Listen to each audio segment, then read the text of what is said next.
Hi everyone, and welcome to the Meat Industry Hall of Fame. I'm Andy Hanasek, Editor-in-Chief of the National Provisioner and Manager of the Meat Industry Hall of Fame. Thank you for joining us today, and welcome to the Class of 2021 Inductee Video Series. In this video, we'll interview John Jarvis, CEO of Jarvis Products Corporation, on Vince Volpe, inductee in the Class of 2021.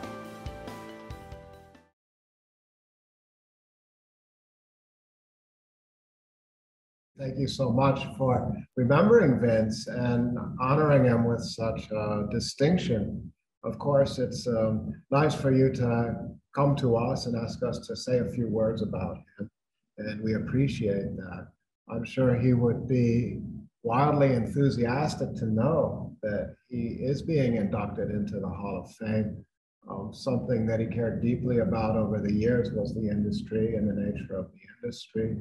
And I think it was important to him to be recognized as something that he would appreciate a lot. I don't think it was something that he would ever expect or think that it was going to be bestowed upon him, but nevertheless, I think he'd really be touched by that.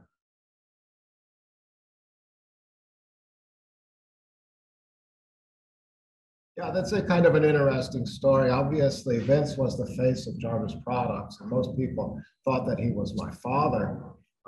But he worked for the family, and me, I'm a fifth generation Jarvis, and the company was started in 1903, and he started in 1955 for my grandfather. I knew him since the time I was a little kid because we had certain events where Vince would show up at our family or whatever. But I didn't actually start working together with him until 1985. So he was already in mid-career by that time, and I was just out of college. So I had a relationship that was something like a son or maybe even a half a generation skip there. Vin was a person that had a huge personality, and he would fill a room, just by himself, and anybody who met him would never forget him. It was the same for me too, and I came fresh out of college to work more or less on a temporary basis. However, he threw some challenges at me that were very enticing and exciting. So he was good at motivating people, and he got people excited. And he excited me as a youth. And I started working in the manufacturing area, and that was interesting, and it moved itself into engineering. I'm an engineering from education, and so that was a natural progression for me to go into product development, which he pushed me into. But those years, things happened very quickly, and that was kind of Vince's way. He moved things very fast and kept pushing forward. And it wasn't but a few years into my job in 1990, 5 years after I started, that he said, "Hey, it's time for us to start a company in Germany. And John, you're the guy. You got to go over to Germany and do it." Well, I mean, I was 30 years old, and getting a challenge like that was really invigorating. And I think that was the way that he was. He was really challenging, but in a good way that brought the best out of people. So I got into marketing, and I spent about 10 years over in Europe, starting up Jarvis in Europe. And that was an exciting time, but it was all due to his sort of wisdom and insight as to where the market should go.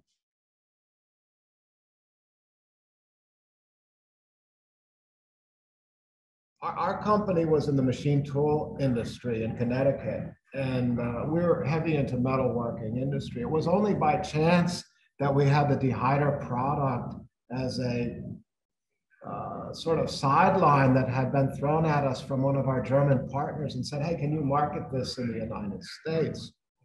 And we were metalworking people. We didn't know anything about the food industry. But my grandfather hired Vince in 1955. I think he was in law school at the time, and for a summer internship, and said, "Hey, can you run out and start trying to peddle these dehyders?" Well, it was right about that time that the large meat packers were building up new greenfields operations in Texas and Oklahoma and Colorado. and they were hiring unskilled labor from the local communities, and they were not good with a knife. They did not know how to skin animals, and they were damaging the hides. And then this young guy came in with this air-powered dehyder and put it in their hands, and suddenly they could skin without marking or damaging the hides. And we had an immediate hit on our hands with that product, and we got our start into the meat industry. And he spent the next few years promoting that product, but in his travels and visiting the plants, he realized there was a need for other power equipment in the plants. So we started developing complementary tools to go along with the dehyder. I really don't know what sequence they took back then, but I know we developed hot cutters, we developed brisket saws, we developed splitting saws, and all that kind of product development went on. So I think that was really what started shifting Jarvis from a machine tool manufacturer into a power tool manufacturer for meat processing. I think the second thing that he did that was very visionary of him and quite astute was he saw the need to be very international. And I think it was in 1961 or 62 that he started our first foreign subsidiary. In our neighboring Canada was an easy jump, but the idea was good. It was the germ of the idea. And subsequently, we followed up in Australia, Argentina, then New Zealand. I mean, today we have 24 locations, but what that brought to the table was a good knowledge about the way things were done in many different countries around the world. And that helped us produce better products, understand the challenges of the different markets, design the equipment to be able to withstand the rigors of challenges in those different areas, and build tools that were sufficient for the needs all around the world.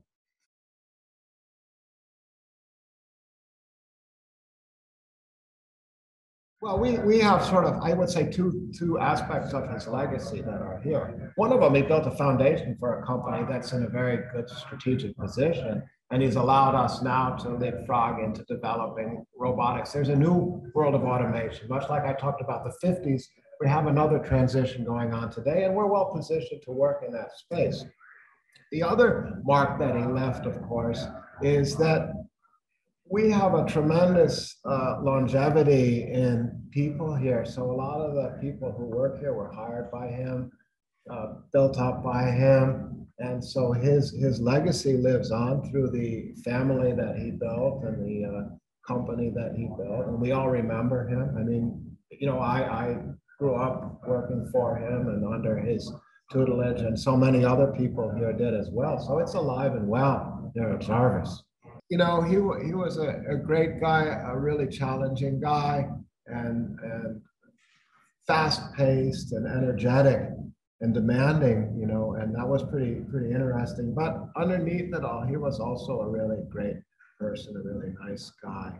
And if you had trouble or issues or you wanted to talk to somebody, he was always there to help out. I think he felt like the family, the customers, the employees here were part of his greater family, and a real great family man.